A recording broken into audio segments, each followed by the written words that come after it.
The circle of the Lakota camp burned with firelight and murmurs as the sun slipped behind the black hills, painting the sky in amber streaks. When Chief Nikon rose from his place beside the council fire, his voice carrying across the gathered crowd like thunder rolling down the valley.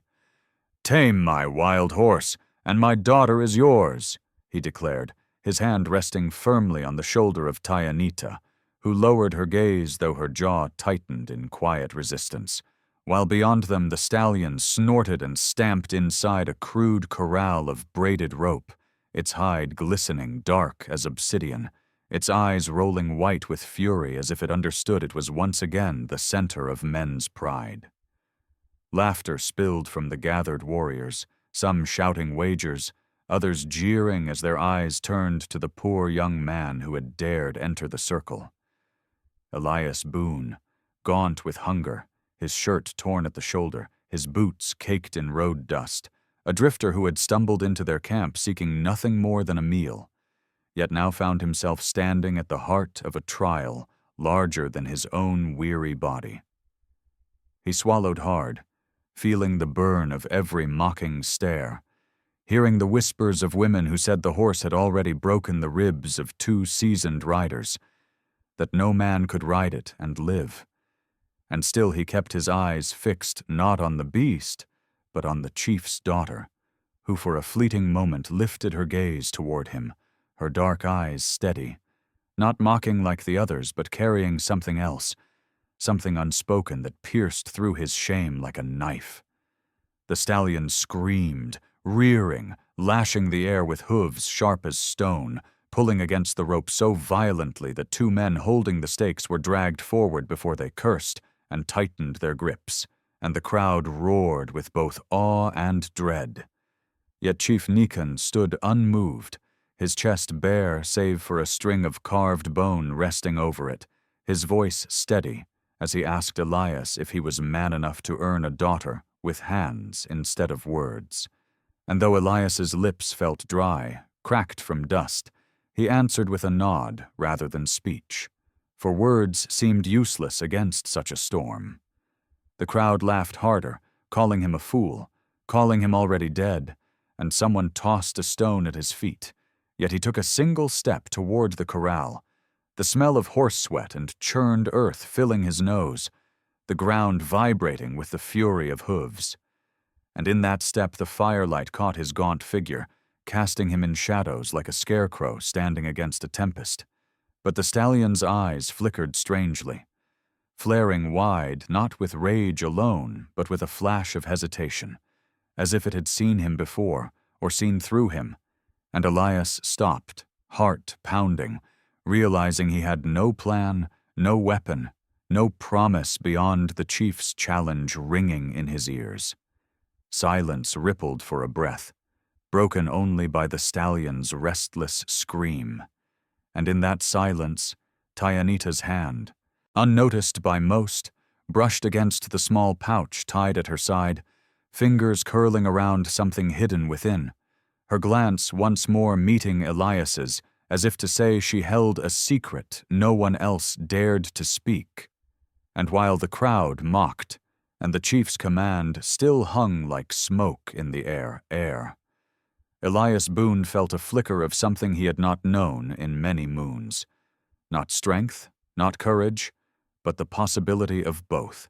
The whole village gathered as dawn broke, a hush falling over the camp as the young man, Elias, stepped into the corral where the wild horse snorted and pawed the earth like a storm trapped in flesh. The chief's words still hung in the air.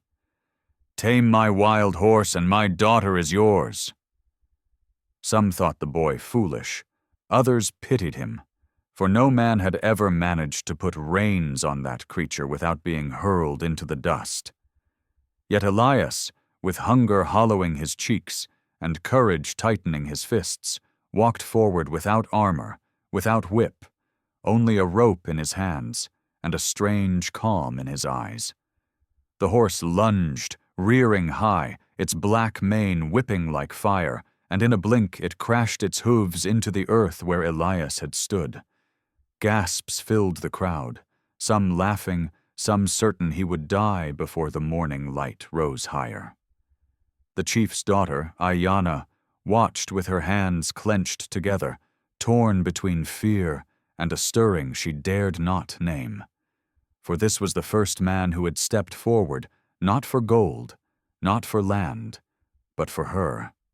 Elias staggered, caught himself, and then did something that startled even the horse. He lowered his rope, extended his hand, and spoke softly as though to a frightened child. The stallion paused, ears flicking, muscles quivering, unused to gentleness, used only to pain and force. For a heartbeat the camp grew silent, as though even the wind wished to hear what would happen next, until with a sudden scream, the horse lashed out again, teeth snapping, hooves slicing the air. Elias was thrown into the dust, the rope burning his palms, and the villagers roared with laughter, mocking his weakness, shouting that the challenge was done, and the boy had failed. But as Elias lay bruised and bleeding, he rose again, slower but unbroken, lifting his eyes not to the crowd, but to Ayana, who stood frozen at the edge of the corral. He saw in her gaze no laughter, no cruelty, only a glimmer of hope that maybe, just maybe, he would rise again. And in that fragile exchange, something stronger than the horse itself took root. A bond neither the chief nor the mocking villagers could see, but one that would drive Elias back to his feet no matter how many times he was cast down. The horse reared again, and Elias whispered through broken lips, "You're not my enemy." The dust had hardly settled when the chief raised his hand, silencing the laughter with a gesture that carried both authority and disdain. His voice rolled through the camp like thunder. "One chance is all most men are given, yet you stand again. Tell me, boy, why should I allow you another?" Elias, blood trickling down his temple, met the chief's gaze without bowing. "Because your horse hasn't beaten me, and neither have you. If the wager is to tame him, then let me prove it until he bows his head of his own will. Not by breaking his spirit, but by earning it." A ripple of murmurs moved through the gathered tribe, some mocking his boldness, others intrigued. Never before had a challenger spoken of respect for the beast, only of conquering it. The chief narrowed his eyes, his weathered face unreadable, but Ayana felt her heart pound. For the words Elias spoke mirrored the lessons her late mother had whispered to her as a child. That strength without compassion is weakness disguised as power. Perhaps the boy did not know how deeply his words cut into the chief's pride, but they struck like arrows into old wounds. The chief finally answered, his tone sharp as flint. "Then 3 days you have, no more. If the beast still throws you, your life ends, and my daughter will wed another, one chosen not by challenge but by my command." Gasps and whispers tore through the crowd at his decree, for now the boy's wager was bound not only to triumph, but to survival.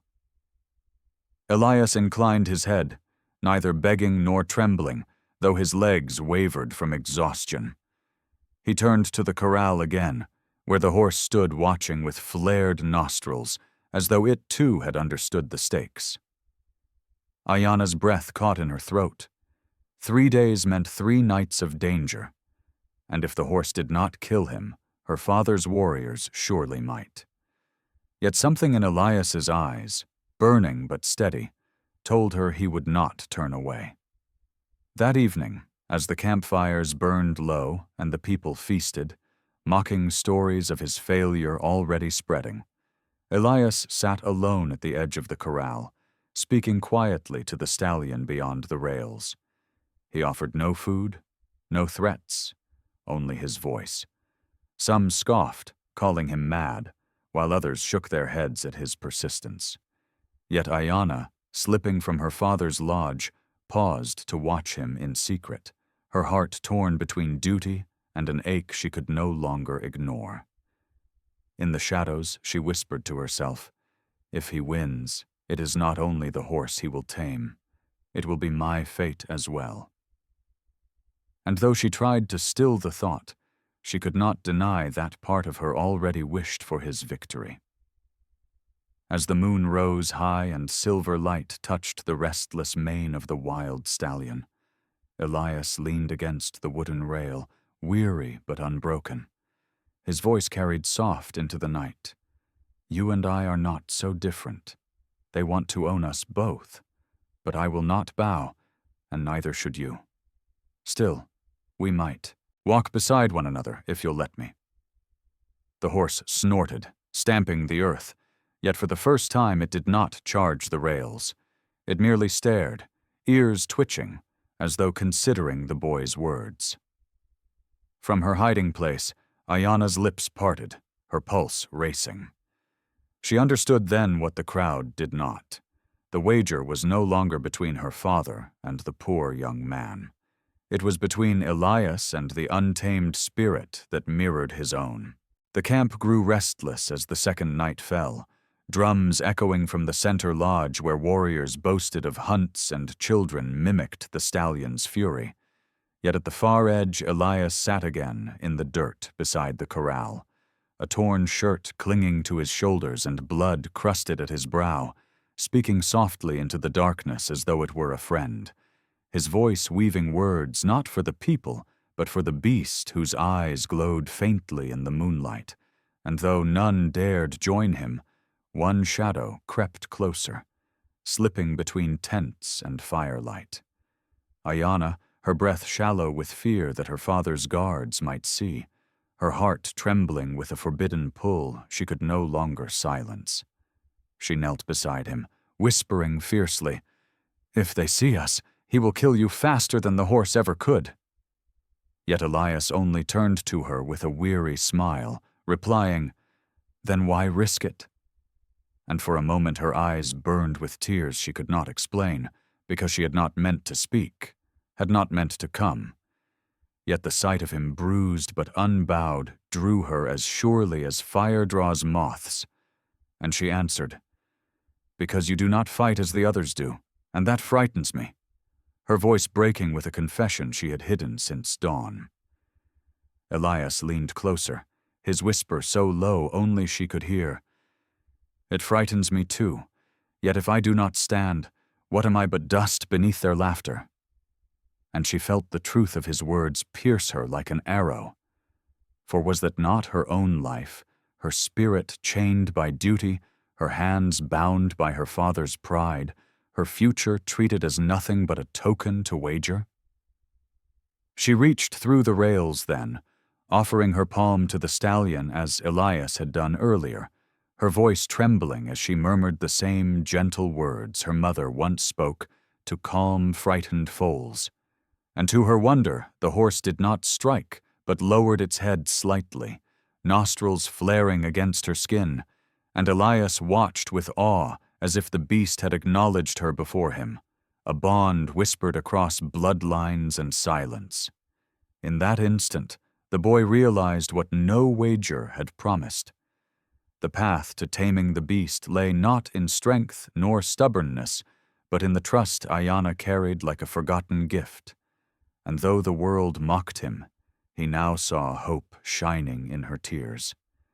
Behind them, a warrior stirred, the crunch of feet on gravel snapping the fragile peace, and Ayana gasped, drawing her hand back as Elias pressed a finger to his lips, signaling her to go before the guard could see. She fled into shadow, heart pounding, while Elias rose to face suspicion alone, shielding her secret with the same defiance that had carried him through the blows of hooves and scorn of men. When the guard passed without pause, Elias sat again, whispering into the night, "We are not alone, are we?" To the horse, though his words were meant for her too, carried on the wind, and as the flames dimmed across the camp, Ayana lay sleepless in her father's lodge, replaying the brush of warm breath against her palm, knowing that before 3 days ended, she would have to choose between her father's will and the boy who dared to see her, not as a prize, but as a soul worth saving. By the dawn of the third day, the chief had grown impatient, his pride stung by whispers that the boy might yet succeed. And so he summoned the entire camp to witness a trial harsher than any before, declaring in a voice that cracked across the plain like thunder, "No man wins my daughter, with words and waiting. Today the beast shall be mounted until it bows, or the boy shall be broken in the dust." The crowd surged toward the corral, warriors beating spears on shields, women clutching their children close, and elders shaking their heads at the arrogance of a poor youth daring to stand against both man and beast. Yet Elias walked forward barefoot, his clothes torn, his body bruised, but his eyes steady as he met the stallion's gaze. The horse, snorting clouds of hot breath, pawed the earth, its muscles coiling like storm clouds ready to break, and as Elias placed a hand on the gate, he felt Ayanna's eyes on him from across the crowd, a silent plea hidden in her clenched fists, though her father's stone face revealed no mercy. The gate swung open, the stallion charged, hooves striking the earth like rolling thunder, and Elias did not leap aside as the crowd expected, but raised his arms wide, shouting above the roar, "I am not your cage, and I am not your enemy." The horse skidded, tossing its mane in fury, circling him with a predator's intent, then lunged, and in the instant when death seemed certain, Elias leapt not onto its back but alongside its neck, clinging without rope or rein, his body slamming hard as the beast twisted and bucked, trying to throw him into the dust. Gasps and cries tore through the camp, mothers shielding children's eyes, warriors laughing cruelly, but some whispered in awe as the boy held on, not striking, not kicking, only speaking into the ear of the raging animal, words that could not be heard but carried the rhythm of trust, a rhythm that slowed the frenzy until the stallion no longer tried to kill him, but merely ran, wild and free, with Elias clinging like a shadow. Still, the chief's fury boiled. He rose from his seat and shouted, "This is no taming! This is cowardice, a trick to mock us." And at his command, 2 warriors vaulted the fence with ropes in hand to bind both horse and rider. But before they reached him, a cry rose from the crowd. Not of laughter, but of outrage, as elders stepped forward, shaking their heads, declaring, "The wager was to tame, not to chain. Let the beast choose his master." The chief's jaw tightened, his authority challenged before his people. Yet he did not relent, snarling, "Then by sunset the stallion must bow of his own will, or the boy's blood shall soak this earth." Ayanna gasped, her heart pounding with terror, for she saw what others did not. The horse had begun to listen, its ears twitching, its stride softening, as though it heard a language no whip could command. And if given time, Elias might succeed. But sunset was a cruel enemy, and her father's pride crueler still. Elias slid from the stallion's side, landing hard on his knees but rising again, his chest heaving, sweat pouring down his face, and though every bone in his body begged him to yield, he looked straight into the chief's eyes and said, "Then I will spend every breath until the sun dies, proving that neither of us can be broken." When the crowd dispersed under the rising sun, most muttering that the boy's bones would soon litter the corral, Ayanna remained in the shadows of her father's lodge, her mind torn between loyalty and a fire she could no longer smother, for in Elias's eyes she had seen not defiance, but a mirror of her own yearning, a life unchained by bargains and bloodlines. Her father's decree was final. If the stallion did not bow by sunset, the boy would be slain before the people, and she knew too well that her father's word was iron, yet deep in her chest, a tremor whispered that perhaps destiny could be bent if courage held.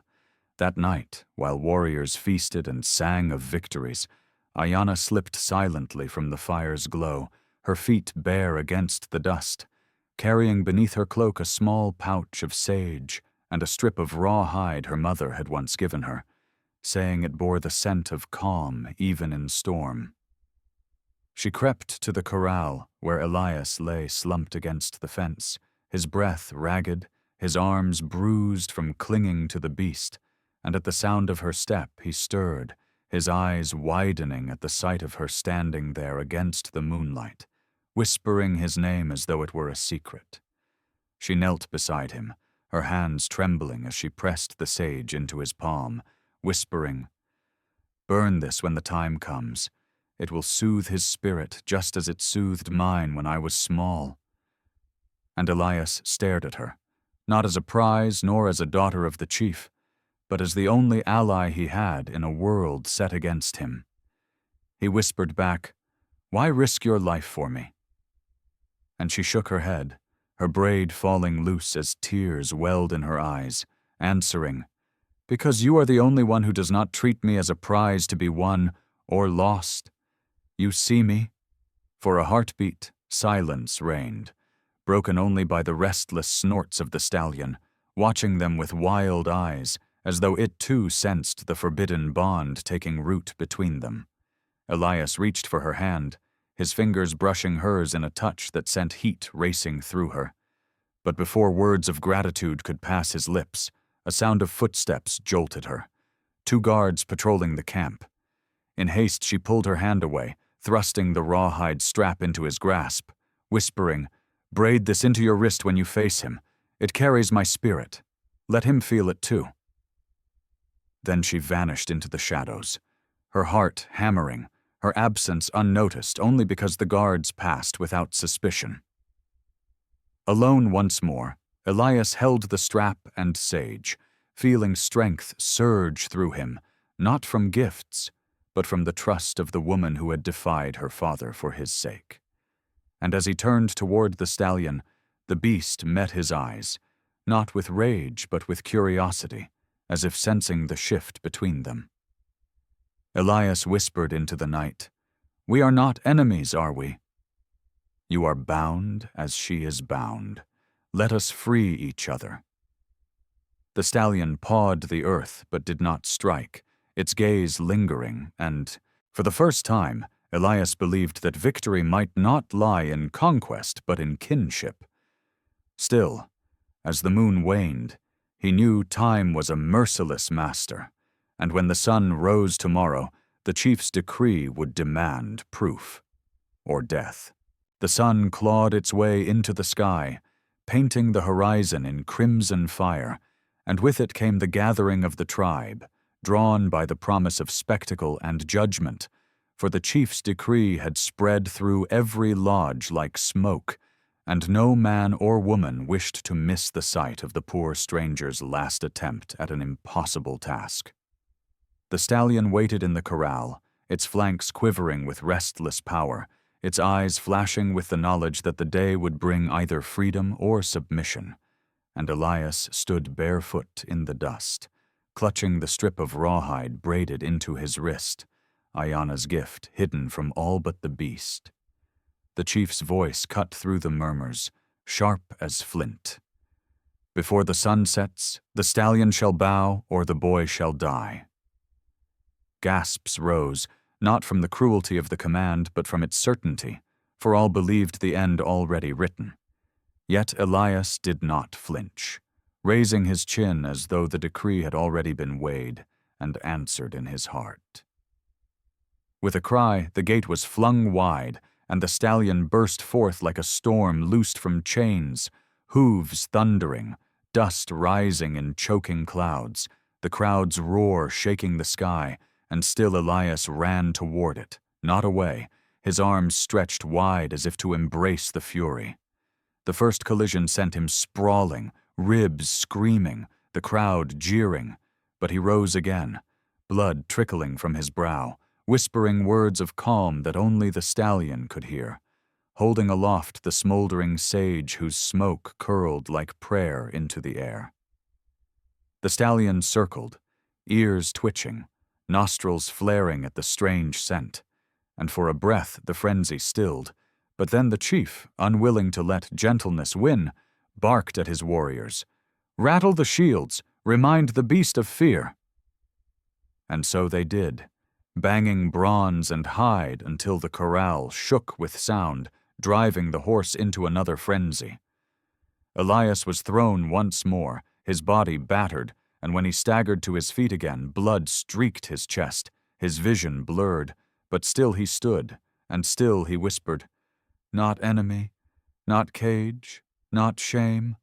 The crowd shifted uneasily, for they had seen men break quicker under lesser trials, and some among the elders began to murmur that perhaps the spirits were watching, that perhaps destiny was moving in ways the chief could not command. Ayanna, her nails biting into her palms, dared to cry out, "Father, enough! The stallion sees him! Let them finish without cruelty!" But her plea was silenced by her father's glare, his pride too great to yield. Elias stumbled forward once more, and this time when the stallion charged, he did not leap aside but spun with its motion, his hand brushing its mane, his breath mingling with its heat, his body moving not against but with the animal, a dance of dust and blood that grew slower, calmer, until horse and man moved as one. The crowd's roar faltered into silence, awe replacing cruelty, for they saw a miracle, born not of domination, but of trust. Yet the chief rose in fury, his voice breaking the spell. "The beast bows to no one! This is illusion!" And he raised his spear to strike, determined to end the trial before his people's faith slipped from his grasp. The chief's spear glinted in the morning sun as he drew it back, his fury spilling into the silence like a storm about to break. But before the weapon could fly, the stallion reared high, hooves striking the sky, its screams splitting the air, and every warrior froze, for the beast's defiance carried the weight of thunder. Dust swirled in a halo around Elias as he stood trembling, arms outstretched, his wrist bound with the braided rawhide glowing faintly under the rising light. And in that moment the stallion's gaze fixed not on the crowd, nor on the chief, but on him. Slowly, impossibly, the animal lowered its head, its forelegs bending, its massive body sinking into the earth until it bowed, not from exhaustion or fear, but with deliberate grace, an act no man had witnessed before. Gasps ripped through the gathering, women clutching their mouths, elders murmuring words of omen, and even the children sensed the air shift, as though the spirits themselves had chosen to speak through the creature's gesture. Elias pressed his hand to the horse's mane, whispering, "You are free, as I am free." And the stallion shuddered but did not rise, resting calmly, as if at last its spirit had found kinship. Ayanna's breath caught in her throat, tears breaking as she ran forward, unable to restrain herself, her voice shaking. "Father, you cannot deny what the spirits themselves have shown. He is tamed not with rope, but with heart." The crowd erupted, some crying out in praise, others chanting Elias's name, for the spectacle had become something greater than sport. It was a story, a miracle, a sign that honor was not bound by bloodline. Yet the chief, his pride torn open, roared above them, "It bows not to him but to trickery. He is no warrior, no son of this land. This is blasphemy." His words faltered, though, for even his most loyal guards exchanged uneasy glances, their hands hesitating at their weapons, their hearts swayed by what their eyes could not deny. Elias, his knees shaking, turned to the chief, voice hoarse but steady. "You promised me life if I proved my worth. The horse has spoken. Will you break your word before your people?" A hush fell, for to break a vow was a stain no chief could wash away, and the people leaned forward, waiting to see if their leader would honor the trial or crush it beneath his pride. Ayanna moved beside Elias, her hand slipping into his despite the danger, her eyes locked on her father's with a defiance he had never before seen in her. The act she chose not as daughter, but as woman, declaring silently that her fate was no longer his to barter. The stallion, as if sensing the weight of this moment, remained bowed, refusing to rise until the chief spoke, its very stillness a challenge to the man who claimed dominion over both beast and tribe. For a long heartbeat, the chief's jaw worked, rage and fear warring in his face, until at last he thrust his spear into the dirt, his voice breaking with venom. "Very well, he has won. But know this, no spirit, no horse, no stranger can take what is mine without cost." His words fell like poison, leaving a shadow even amid the people's cheers, and Elias knew the battle was not yet done, for though the stallion had bowed, the chief had not. The corral still trembled from the stallion's bow when the chief's words of reluctant surrender slithered into the air. But though the people cheered and the elders murmured of omens fulfilled, Elias felt the venom dripping beneath the chief's voice, like a rattler coiled in shadow. Ayanna clung to his side, her eyes alight with hope, yet her gaze flickered often to her father, for she knew too well that his heart, carved from pride and sharpened by years of rule, would not bend so easily. The crowd surged forward, women pressing gifts of corn and feathers into Elias's hands, children reaching to touch the hem of his torn shirt, whispering that the spirits had chosen him. The stallion still knelt, as though unwilling to break the sacred silence it had cast, and for a moment the scene shimmered with the kind of peace one might dream could last forever. Yet in the chief's eyes burned a storm. He stood stiff among his warriors, jaw locked, voice low as he hissed to his closest men, "He will not live to see another dawn. The crowd may adore him now, but when night falls he will vanish like smoke, and none will dare ask how." One of his loyal guards shifted uneasily, glancing toward the bowed stallion. "But chief, the beast itself has spoken. The elders—" The chief's glare cut him off like a blade. "The elders will remember who feeds them, and the people will believe what I tell them. I will not have my bloodline shamed by a beggar who dares touch what is mine." Even as the tribe celebrated, drums beginning to beat in rhythm of triumph, shadows gathered at the edges of the circle, whispering men already plotting how to turn joy into mourning. Elias, unaware of the whispered vows of death, knelt beside the stallion, pressing his forehead to its mane, whispering thanks. Ayanna leaned close, her voice trembling. "He will not forgive you, Elias. I saw it in his face. He means to strike again." Elias raised his eyes, weary but unafraid. "Then let him come.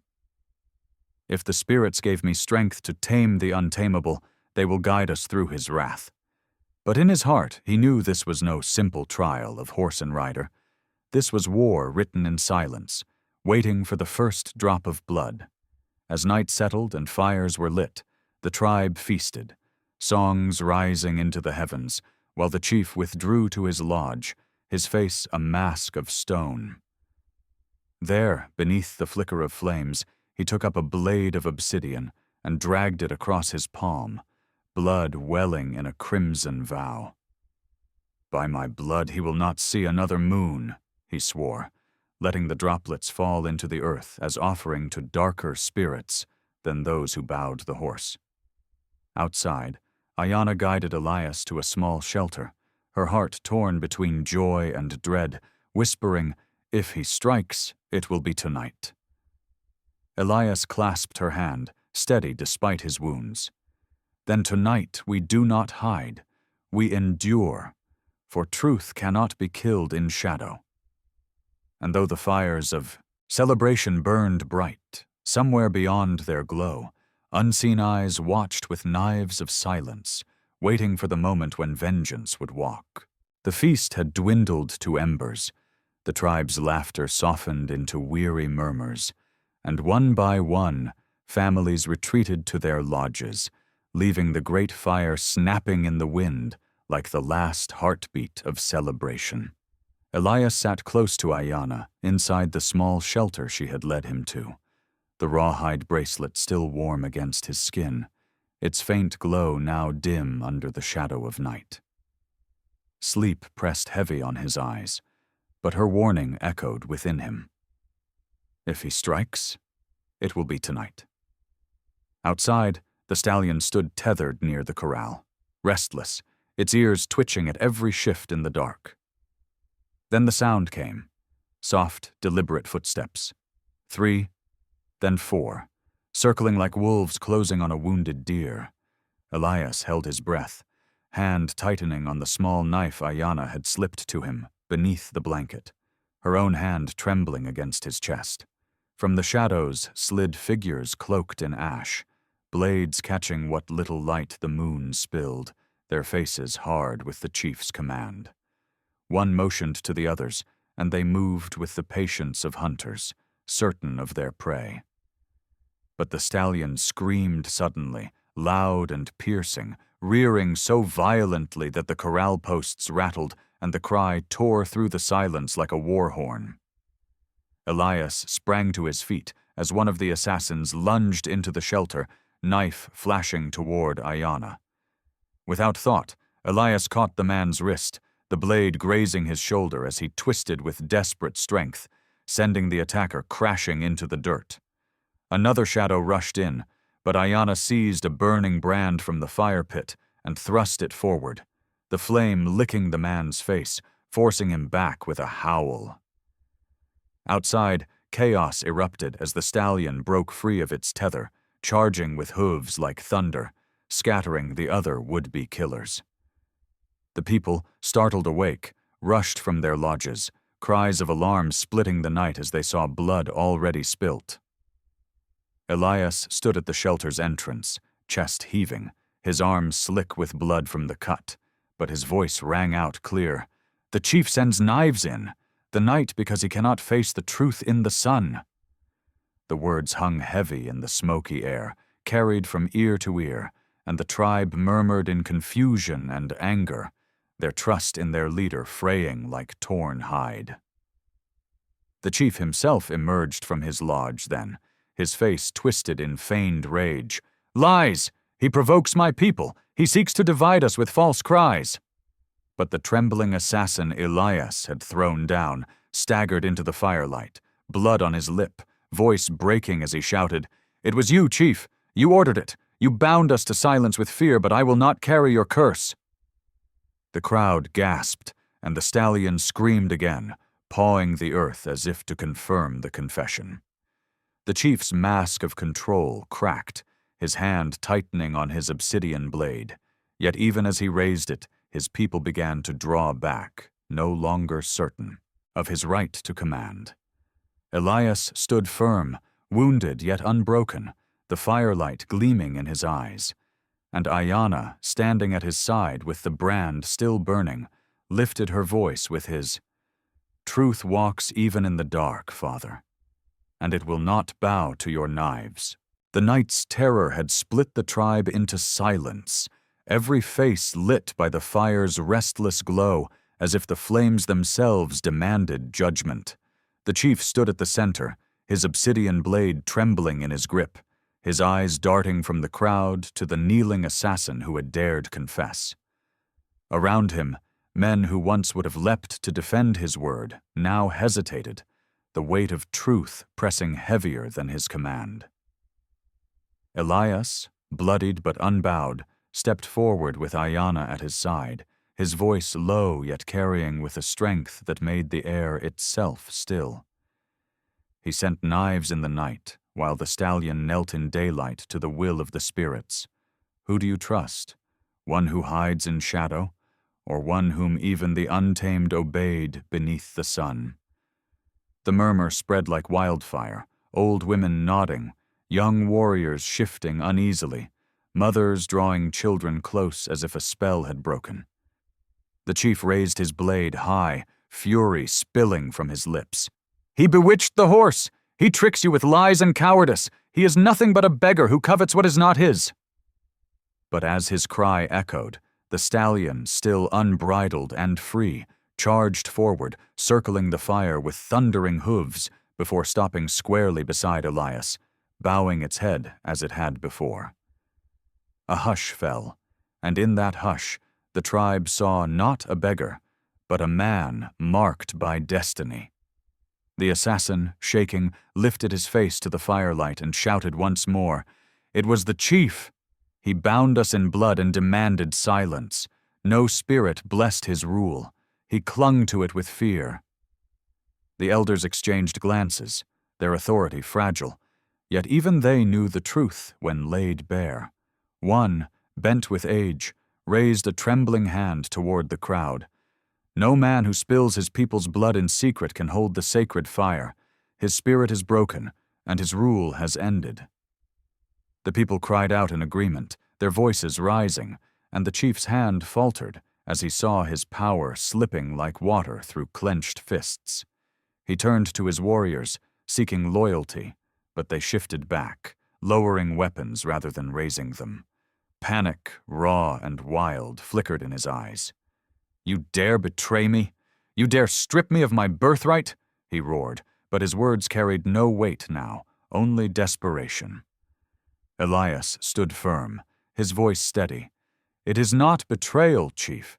It is truth, and truth has no master but itself." Ayanna, tears on her cheeks, whispered softly but loud enough for all to hear, "Father, lay down your blade. You cannot fight what the spirits themselves have spoken." For one heartbeat the chief wavered, his chest heaving, the weight of his daughter's plea striking deeper than the crowd's defiance. But pride, sharp and bitter, drowned him still. With a cry, he lunged at Elias, obsidian blade flashing. Gasps split the night, but before steel could strike, the stallion reared, hooves smashing down between them, the ground shaking with a force that seemed not of this world. The chief stumbled, his weapon clattering from his hand, and the people surged, not with blades, but with voices shouting, "No more! No more blood!" In that storm of defiance, his power broke at last, not by a blade to his heart, but by the hearts of those who refused to bow. The chief fell to his knees, face hollow with defeat, as the tribe turned to Elias and the stallion who stood guard like a spirit of judgment, awaiting what fate would now be spoken. Dawn crept over the village in pale gold. The sky washed clean as though the spirits themselves had swept away the night's shadows. The people gathered silently, a circle of faces drawn by the weight of change, eyes fixed not on the fallen chief who sat bound near the council fire, but on Elias and Ayanna, who stood side by side before the elders. The stallion grazed calmly nearby, unbound and unafraid, its presence a reminder of all that had been proven. The eldest woman rose, her back bent with years, but her voice clear as mountain air. "The spirits have spoken. The chief's rule is broken, and a new bond has been set before us, not of conquest, but of truth." The stallion bowed, and so shall we. She turned to Elias, then to Ayanna, her wrinkled hand lifting to lay over theirs as she whispered the words of union. The people, who once doubted, now murmured in approval, their voices swelling like the river in spring. Elias felt Ayanna's hand trembling in his, and when he glanced at her, he saw not only the glow of firelight in her eyes, but the reflection of trust that had been carved through trial and danger. Yet even as joy threatened to spill over, a reminder of what had been endured still clung to them. The marks of ash from the night's attack lingered faint on her skin, and Elias, remembering the cruelty of the auctioneer's first mockery, gently lifted a basin of water that had been brought for the ceremony. He knelt before her, the entire village holding its breath, and with steady hands he washed her face clean, each drop falling like a promise that no stain of shame would remain. Ayanna gasped softly, tears brimming as she whispered, "You honor me before all." And Elias, his voice low but carrying through the silence, replied, "Not honor, Ayanna. Truth." You were never meant to be marked by shame. You are the flame that no shadow can touch." The crowd, moved by the sight, erupted in cries of approval, women ululating, men pounding spears against the earth, children laughing as if they too felt the heaviness break. The wedding room, once a place of whispered cruelty and secret humiliation, had been reclaimed before all as a hall of light. The lodge was draped with hides painted in red and gold, symbols of union and strength. But it was not the paint nor the hides that carried meaning. It was the sight of Elias bowing not as a beggar nor as a thief of fate, but as a man who chose humility before love. Ayanna placed her hands over his, pulling him up to stand, and in front of all, she laid her forehead against his, sealing a bond older than words. The elders declared it so. She was his, and he was hers, not as a gift won, but as a covenant shared. The people shouted until the hills echoed, and the stallion reared once more, hooves cutting the sky, as if blessing what had been bound. The former chief wept where he sat. His pride crumbled, seeing that what he had sought to chain in darkness had risen into light. And when the night came again, it carried not knives nor whispers of betrayal, but songs of the virgin whose shame had been washed away, and of the warrior who had carried her into truth. For in the wedding room, they had been joined not only by vow, but by the will of the spirits themselves, and their story was etched forever in the heart of the tribe. What began as a bargain of pride ended in a bond of truth. The chief thought he was offering a prize, but the spirits had other plans. Elias never asked for a daughter, nor a horse. He simply sought dignity, and through fire, blood, and humility, he earned something greater. When he washed her face in the wedding room, he didn't cleanse her for marriage. He cleansed a legacy of shame left by others. Would you have taken the challenge if your whole life was on the line? What do you think mattered more, taming the stallion or washing her shame? Tell us in the comments. Your words matter more than you know.